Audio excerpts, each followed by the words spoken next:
रंजन सिंह जी हमारे साथ मौजूद हैं। आप सभी मेहमानों का बहुत बहुत स्वागत करती हूं और शुरुआत धनंजय गिरी जी आप ही के साथ करना चाहूंगी, क्योंकि 15 साल बाद बंगाल में सत्ता बदली है। पहले तो आपको शुभेंदु बधाई, क्योंकि बंगाल में बीजेपी का मुख्यमंत्री अब बन चुका है। लेकिन बात एकदम साफ है कि बंगाल की जनता ने भाषण बहुत सुन लिए, अब बंगाल की जनता रिजल्ट की उम्मीद करेगी।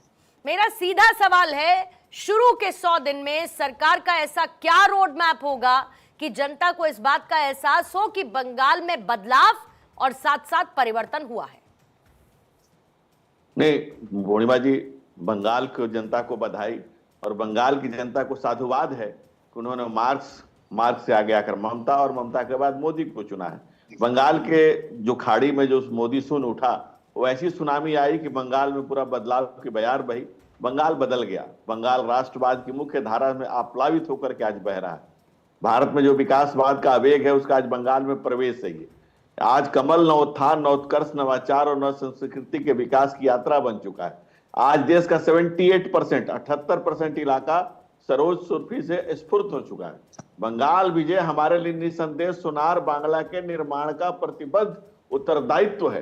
जन निष्ठा के स्वप्न को अपनी एक निष्ठा प्रतिबद्धता से सिद्धि तक पहुंचाने का प्रधानमंत्री नरेंद्र मोदी जो कहते हैं कि मोदी की गारंटी है और गारंटी पूरा होने की गारंटी है, उस गारंटी को आज देश का 78% इलाके 78% इलाके अगर अपनी मोहर लगा रहे हैं तो ऐसा बहुत बड़ी बात है। और ये लगातार जो नरेंद्र मोदी ने जो मंत्र दिया है, सबका साथ सबका विकास सबका विश्वास सबका प्रयास, भय भूख और भ्रष्टाचार से मुक्ति का जो नारा नरेंद्र मोदी के नेतृत्व में चला है, जी 100 दिन का ब्लूप्रिंट बताइए। जनता ने तो समर्थन दे दिया, 100 दिन का ब्लूप्रिंट क्या है सरकार का? पोस्ट पोल वायलेंस की तस्वीरें हमने देखी, वो रुकनी चाहिए। लॉ एंड ऑर्डर पर एक बहुत तगड़ा कंट्रोल आपको लेना होगा। भ्रष्टाचार और सिंडिकेट अगर जारी रहा तो बीजेपी के ऊपर तो बड़ी जिम्मेदारी है ना उसी सिस्टम को बदलने की, जिसमें बदलाव की बात कहकर आप सरकार में आए। पूर्णिमा जी, हम सिर्फ कहते नहीं हैं, वाद भाजपा का मतलब है वादे से ज्यादा। इसीलिए भाजपा आज भारत में का पर्याय बनती जा रही है धीरे धीरे। अगर हम वादे से ज्यादा नहीं कर रहे होते तो जनता हमारे साथ नहीं रह रही होती। 55,000 हत्याएं हुई थी कम्युनिस्ट शासन में, 55,000 55,000। पिछले चुनाव में 73 हत्याएं हुई थी और 370 लोगों पर जो हमले हुए थे उसकी सीबीआई जांच चल रही है। पोस्ट पोल वायलेंस जरूर हुए हैं, चुनाव में हिंसा के लिए कोई स्थान नहीं है। और हम ये मानते हैं कि गणतंत्र में गण के तंत्र की कोई जगह नहीं है। लोकतंत्र में अगर आप बैलेट से हारे हैं तो बुलेट का सहारा न लिया जाए, ऐसा हम बिल्कुल स्पष्ट शब्दों में मानते हैं। और हमारा सबसे पहला जो काम है वो है बॉर्डर फेंसिंग का वो एरिया देना। आदरणीय गृह मंत्री ने कहा था कि हमारी सरकार बनते सबसे पहले हम बॉर्डर फेंसिंग का जो एरिया बच गया उसको पूरा करेंगे, सरकार करेगी। उसके अलावा हम कट मनी कल्चर जो अपराध है उस पर पूरी तरह से लगाम लगाएंगे। बंगाल को धीरे धीरे अपनी उस गरिमा पर, अपनी उस उच्चतम अस्मिता पर ले आएंगे। बंग समाज का भी राष्ट्रवाद का मुखर स्वर रहा है। राष्ट्रगीत और राष्ट्रगान देने वाला बंगाल जो रास्ते से भटका हुआ था, माटी मानुष और काली माता की भक्ति के साथ नारी शक्ति के पूर्ण सामर्थ्य के साथ नवस्थापित करेंगे बंगाल को। बंगाल में पुनः नवोत्कर्ष और नवोत्थान के माहौल को स्थापित करते हुए बंगाल को उसी विराट वैभव तक ले जाएंगे जहां कहा जाता था कि what Bengal thinks today India thinks tomorrow. उस बंगाल में व्यक्ति सोचने लगा, महिला अस्मिता की हालत ये हो गई कि मुख्यमंत्री कहने लगी कि रात को महिलाओं को निकलने की जरूरत क्या है। जो आपने किया, जो बोएगा वही पाएगा, तेरा किया आगे आएगा। तो जो टीएमसी ने कांटे बोए, तृणमूल ने जो कांटे बोए जड़मूल में वहां के, जो समूल नाश किया बंगाल की संस्कृति का, वही बंगाल की जनता ने मुखर राष्ट्रवाद को अपना करके प्रखर राष्ट्रवाद को अपनी मुहर लगाई है और हम आगे उसको लेकर के बढ़ रहे हैं।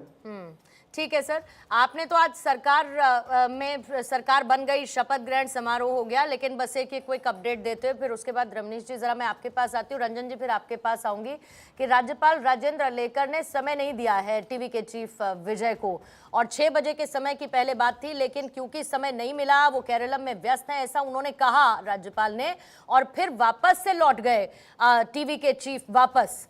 उनको समय नहीं मिल पा रहा है 6 बजे उन्होंने, क्योंकि अब उनके पास नंबर है ऐसा उन्होंने बताया था, लेकिन मुलाकात का समय राज्यपाल से अभी नहीं मिल पाया है। अब आपके पास आ जाती हूँ रमनीश भट्ट साहब, क्योंकि अब ये कैसा देखा जाए, बंगाल में तस्वीर बदलती हुई सत्ता परिवर्तन के तौर पर इसे देखा जाए या बंगाल की राजनीतिक संस्कृति का बदलाव? अब ये मैं क्यों कह रही हूं, हिंदू वोट्स का कंसोलिडेशन, इलेक्शन कैंपेनिंग के दौरान अग्रेसिव पोलराइजेशन, बीजेपी की बड़ी जीत और शुभेंदु अधिकारी के ऊपर हिंदू हृदय सम्राट का टैग।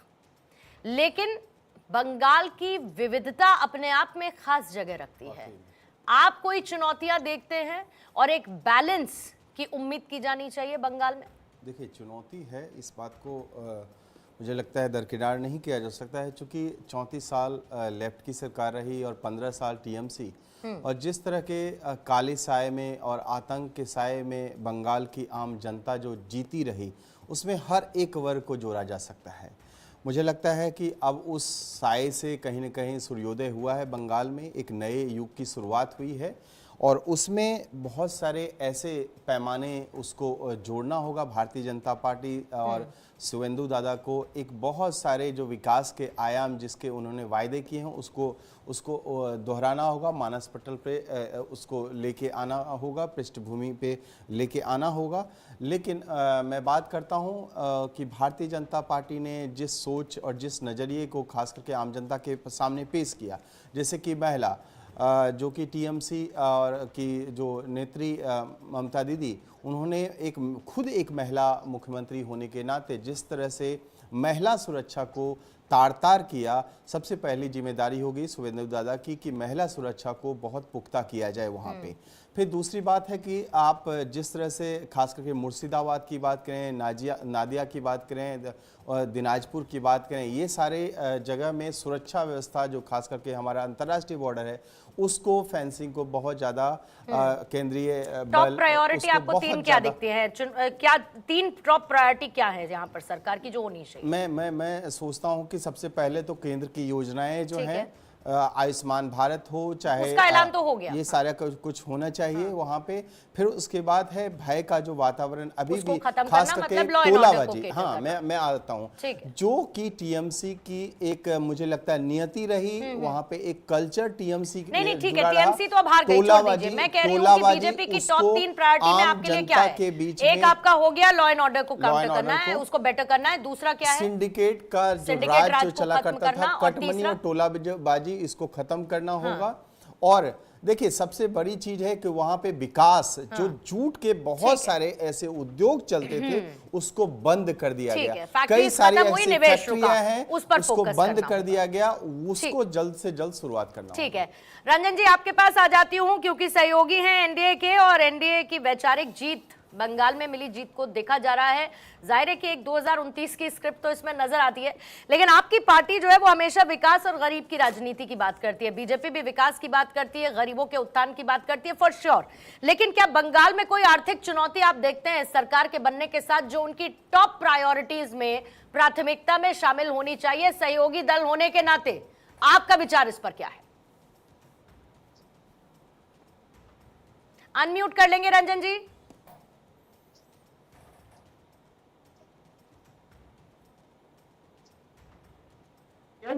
हाँ जी, आपकी आवाज आ रही है रंजन जी, बोलिएगा। पूर्णिमा जी देखिए, किसी भी राज्य के अर्थव्यवस्था, वहां के लॉ एंड ऑर्डर। पूर्णिमा जी मेरी आवाज मुझे इको कर, मैं रंजन जी इसको करेक्ट करवा लेती हूँ, मीनवाइल फिर इसी सवाल के साथ में आती हूँ। रंजन जी की आवाज जरा ठीक करेंगे। इसी बीच में केतन जायसवाल भी हमारे साथ जुड़ चुके हैं। केतन जी आपका भी मैं स्वागत करती हूँ और बहुत महत्वपूर्ण सवाल केतन जी है। पहले तो आज शुभेंदु बधाई दे दीजिए धनंजय जी को, फिर मैं सवाल पूछ लेती हूँ अपना। जी बिल्कुल, नए मुख्यमंत्री शुभेंदु अधिकारी जी को शुभेच्छा। उनसे हम ईश्वर से प्रार्थना करते हैं कि उनको ऐसी सद्बुद्धि दे जो उनके शासन में बंगाल आगे जाए, बंगालियों का विकास हो, बंगाल का विकास हो, लॉ एंड ऑर्डर सही हो। उसमें शुभेच्छा तो देनी चाहिए और सबकी आशा रहती है नए मुख्यमंत्री से।